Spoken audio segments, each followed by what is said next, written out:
I don't know what to say. Quark is going to be okay. Is he crying? Alright, let's get out of here. We need to get this stuff to Quark and Alice. Yeah, you're right. This key should do the trick. Let's get moving. Not just yet. I still haven't seen this screen, so... Or do we? Yeah, that's it. No, we don't just yet. Welcome, Spud. You haven't really missed much. When I first started the stream, I went to... Well, on the weekend I did look up where to find the passwords for the 2 bombs that I didn't know where they were. I found a website that gave me where to find them, but not the codes. So when I started the stream today, I went back to those spots, found in the timelines, in the large view for the box, it said passcode to whatever number bomb. So I just opened that one up, recorded the passcode, jumped to the next one, and because there was the bomb 0 and bomb 3 that I didn't have the code for, I got those 2, then jumped back into the timeline that I was up to, typed in the bomb numbers, bomb letters, and got through all those. After all that was done, like, we were done bomb 3, 2, then 1. Then they were all celebrating. We got all the bombs. Sigma commented, I kind of wish that there was another bomb so I could have this feeling again. Because he was overjoyed. He felt that he was on top of the world and all this. Because he was so excited. He wanted that feeling again. So he made a comment, I wish there was another bomb so I could do that again to get this feeling again. And then Fire goes, I've just realized, you know how you said that? Well, there is another bomb. That 4th bomb, number 0 bomb, was hidden between 2 of the AB rooms, which Sigma had an educated guess of where it would be, because in the other timelines we found the dead lady in one of the AB rooms with the murder weapon between them. In the timeline we're in now, we didn't find the dead lady and we never saw the murder weapon. So he made an educated guess that the 3rd or the 4th bomb, the 0 bomb, was going to be where they found the knife in the other timelines. And sure enough, it was. As soon as we got that done, we rushed to the AB. Well, we rushed to the chromatic doors, which were all white, and rushed through the doors, and we're in the escape room from that. Almost finished it. And we're playing the AB game here. I've now got to get my score above 9 with everyone else below.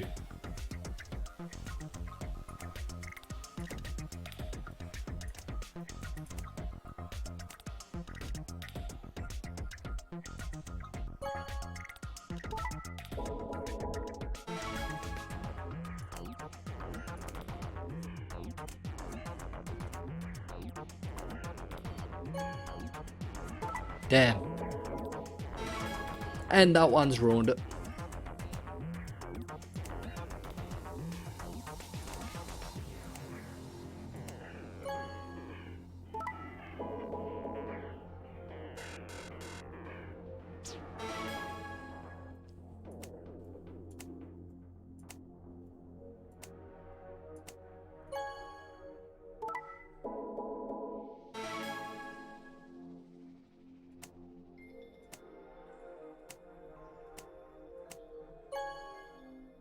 Nope, that's ruined it.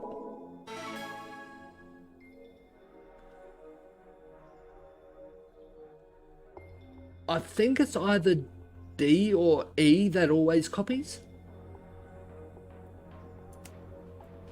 I could be wrong.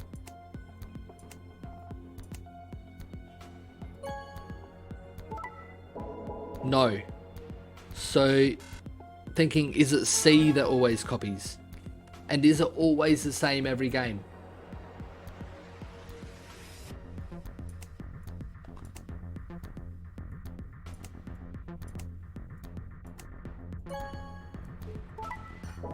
Looks like it.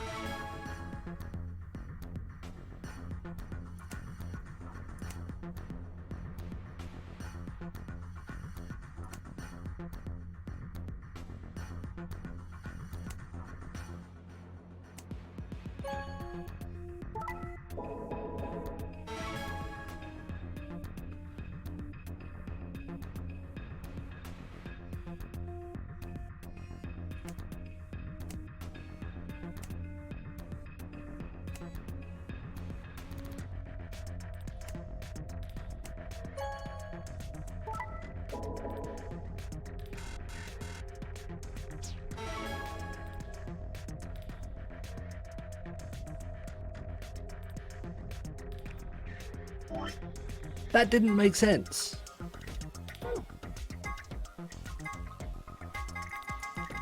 Quickly run through those, make sure they're all clear. 3 people will definitely choose ally, 3 people will definitely choose betray. But that last game, 4 chose betray and 2 chose ally.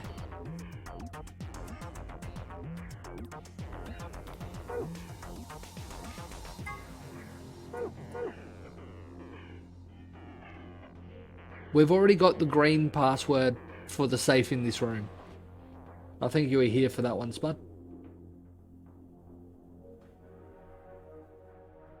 So I'm thinking C always copies what we do. What their partner does. So if we do this and ally,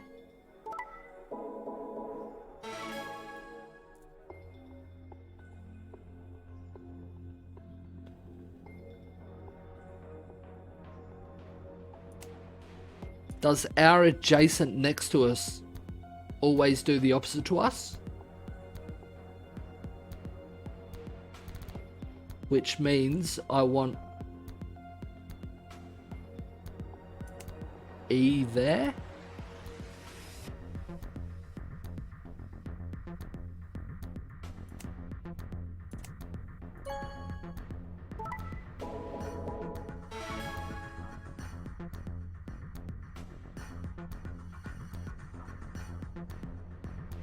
I want to be opponents with E.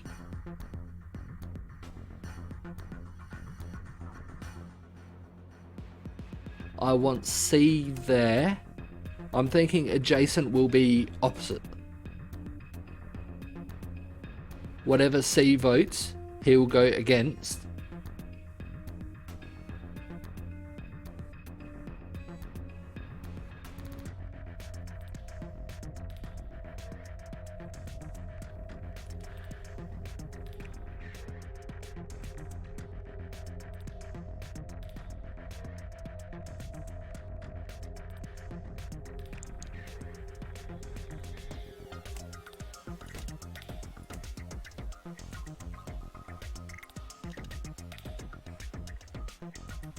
Yeah.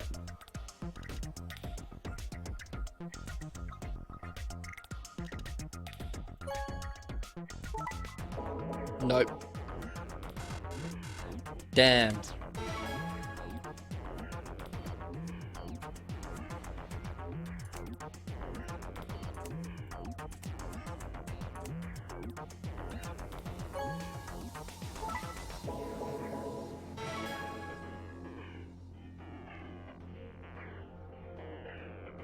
I don't think I want that to happen, do I?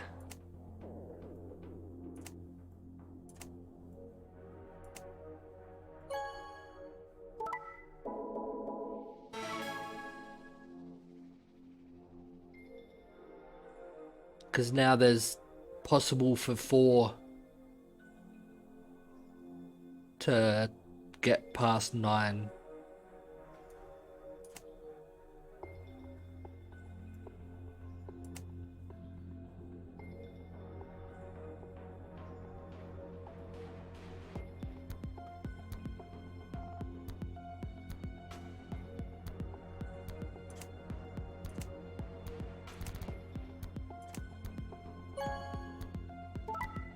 Nah. No one reached it though.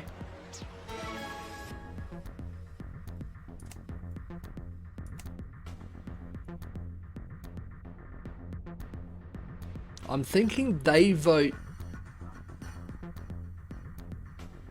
depending which box they're in. I know they're only following certain rules, but those rules don't seem to apply all the time. Because I have seen here, 3 people will definitely choose ally, 3 people will definitely choose betray. I have seen 2 allies and 4 betrays, and 4 allies and 2 betrays.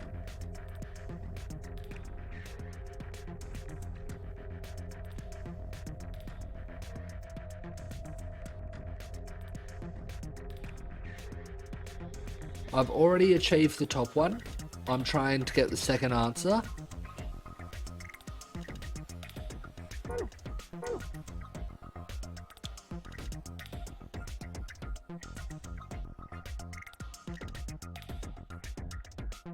So I'm basically thinking I'd never want to be against or versing C, because they will always copy my answer in that case.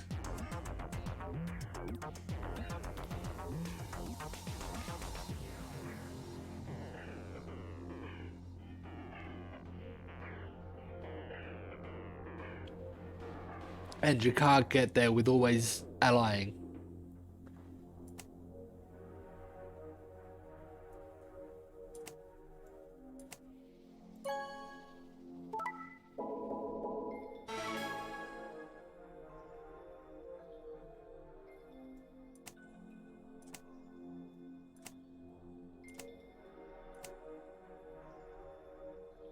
I think that's the order I done it in.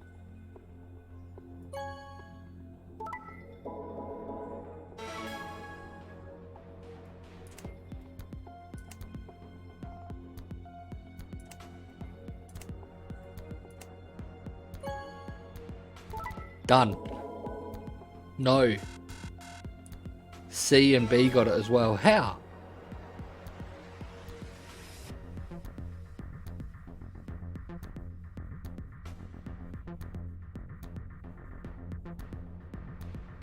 How did they get it?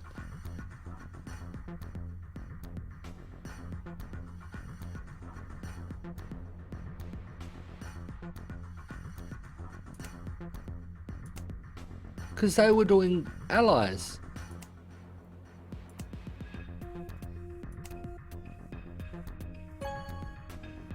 Ally. Puts them up to 5.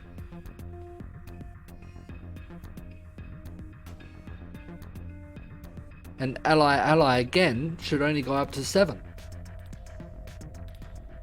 3. Yep.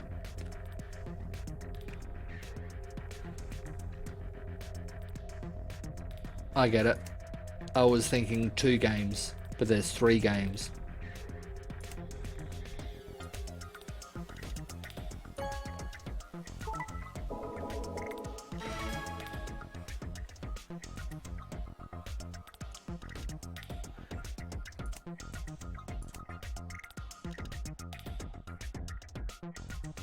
I want to be against E. Nah. Oh, yes, I got it. It did say over 9, but I managed to get it being equal to 9. Good.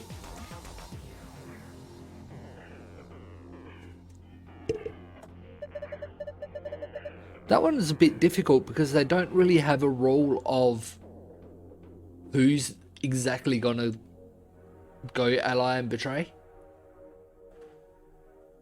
So this one, star, sun, sun.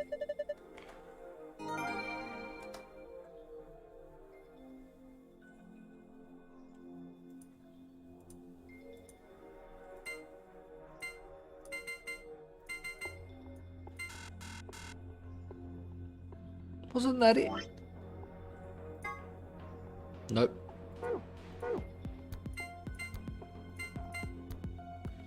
There. Got it.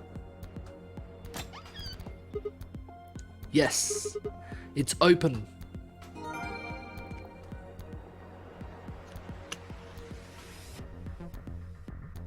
Yeah, I don't believe the rules ever changed. It's just working out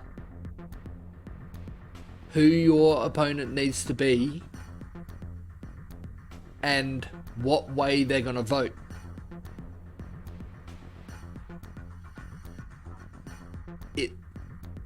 It's not really possible to work out who is going to vote what other than your opponent almost.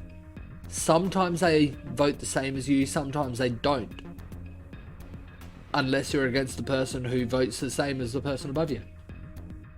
Yep, C was copied.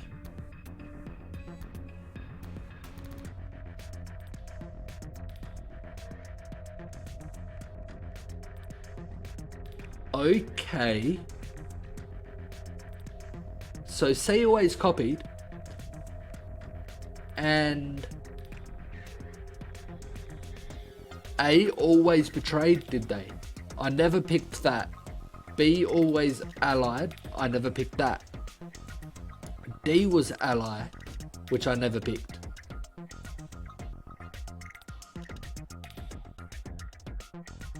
So that's how they done it.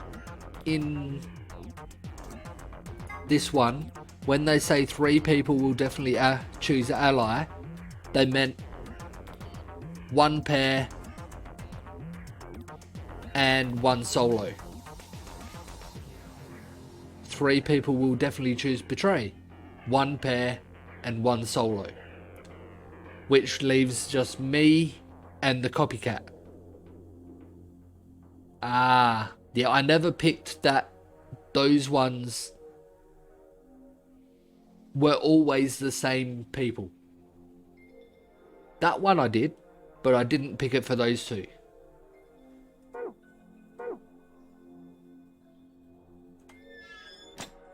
We never used this machine. A screen. It's blank. I don't see any buttons or anything, so we might as well leave it alone for now.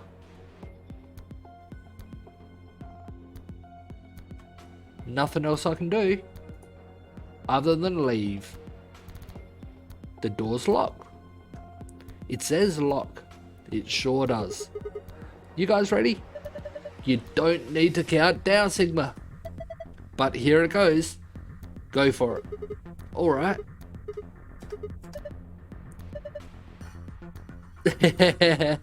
Ted Miyuji with his little opposite mix-up counting trick. Stop that. Jeez. One more time. You don't need to count, Sigma.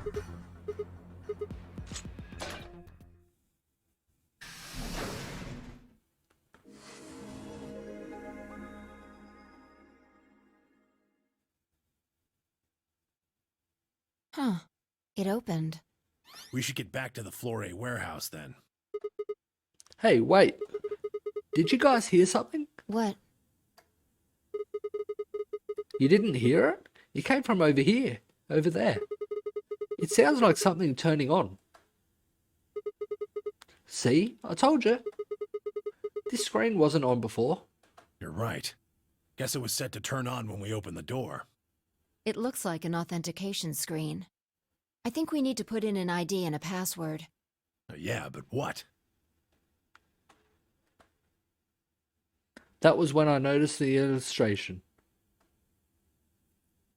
The lion is eating the sun. The lion is eating the sun. The lion is eating the memento mori. Remember death. If the ninth lion ate the sun.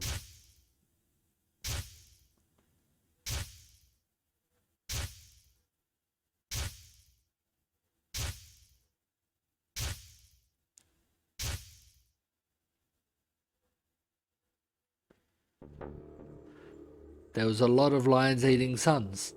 Oh, of course. This was the real ninth lion. But if that was the case, memento mori. Remember death. Memento mori. Remember death.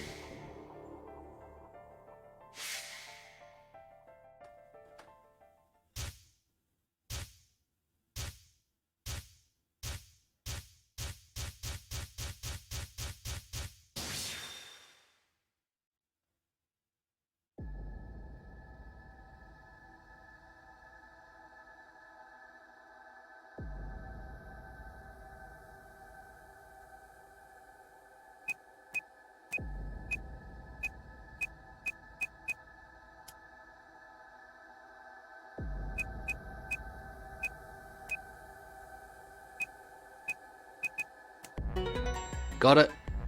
This is where that password gets used. Sigma! Look! And there she is. Yep, it's that time. No more puzzle rooms. Sit down and watch the show.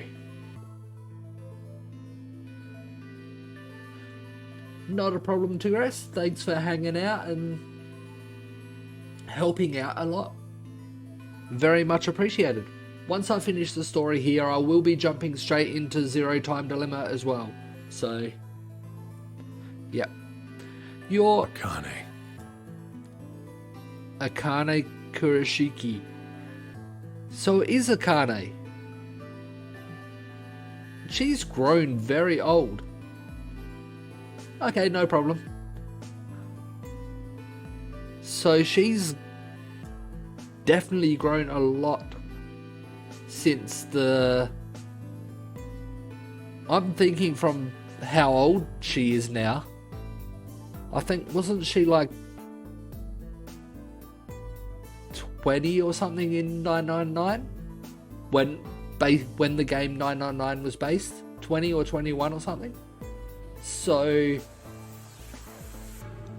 by her age, she's looking like 30, 40 years older. A lot happens in a year, yeah.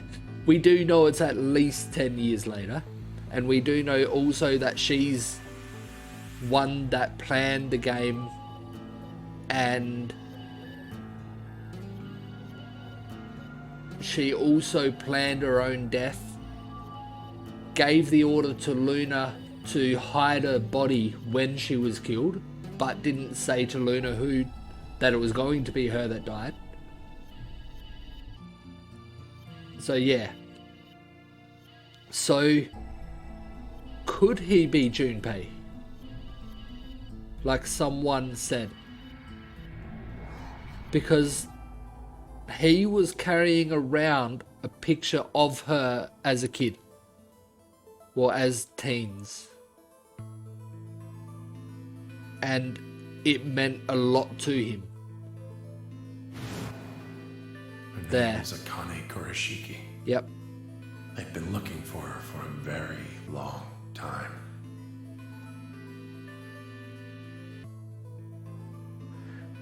He walked toward her.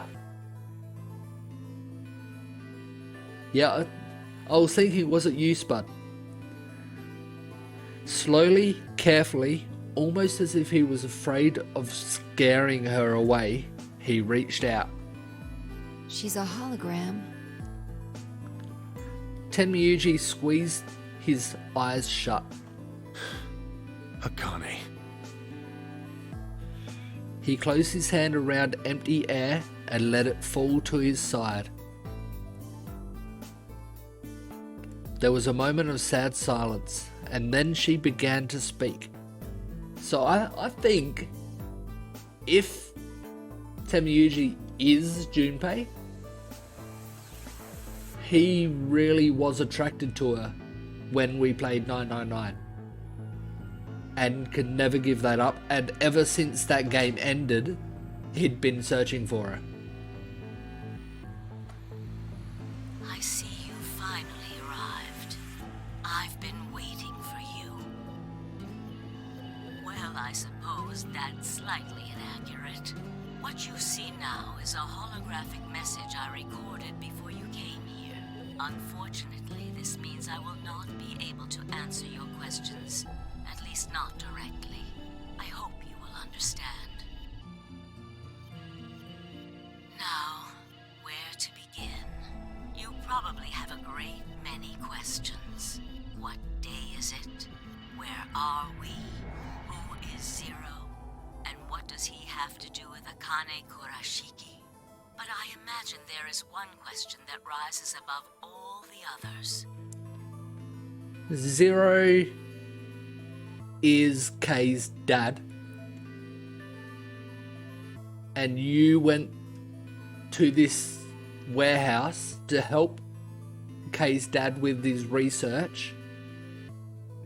During that time, Kei looked at you as a mother figure. Why were we brought here? The answer to that is simple. Everything that has happened here is part of our plan. All of this was required for the success of the AB project. I assume you've heard the name by now, at least. Many, many times. In any event, you were all needed in order to execute our plan. The Nonary game was necessary for the same reason. Your question now, I imagine, is just what is this AB project? The answer to that is also simple. Allow me to explain. We created the AB project for one purpose: to transport the consciousnesses of two people into the past. Those two people are you, Sigma, and you, Phi. Right, yeah. I was going to say Sigma and Phi, because to get to this point, those are the two people who have been jumping between timelines and getting information from each one. But to send us to the past? What? What do you mean, the past? The moment the words were out of my mouth, I realized no one there could answer the question. Not Phi, not Tenmyuji, and certainly not a pre-recorded hologram. Have you figured out what this room is? I assume you saw the Q on the door. It stands for quantum. Quantum leap. That makes this the quantum room. Quantum leaping into the past. It took me a moment to realize she'd changed subjects without even pausing. There was nothing we could do, of course, but I still felt a twinge of frustration. Take a look at the rear of the room. Do you see that large enclosure? That houses our quantum computer. The systems that control this entire facility run on that machine. That includes the construct you refer to as Zero Junior, as well as the golems. All of them do their thinking in that box. Isn't that strange, though? It seems contrary to how we perceive the world. The body, the thing that you see and interact with, is somewhere else. That's how computers can work, though. It's not how people work. But the mind and all its thoughts are in this box. But that's kind of, I think, what this game is trying to say. What if people's minds were centralized in a computer like this and just sent out to the individual bodies like within the factory's machine system. Perhaps it isn't so strange, though. Perhaps humans are the same, with our minds and thoughts existing separate from our bodies. Our core is in our head, of course. We all have individual brains, think individual thoughts, and act according to individual wills. That makes communication difficult, though. So, we're forced to rely on inefficient mediums, like language, photographs, non-verbal cues, etc., to transmit information. Each one of us is an individual, and we have no direct connection to anyone else. But is that really true? And that's what this game is questioning. In the dimensions we are most familiar with, yes, it is. If we look at things from another higher dimension, however, we may all be connected after all, like the branches of a tree or a rhizome. Imagine a horizontal cross-section of the root system of a large tree.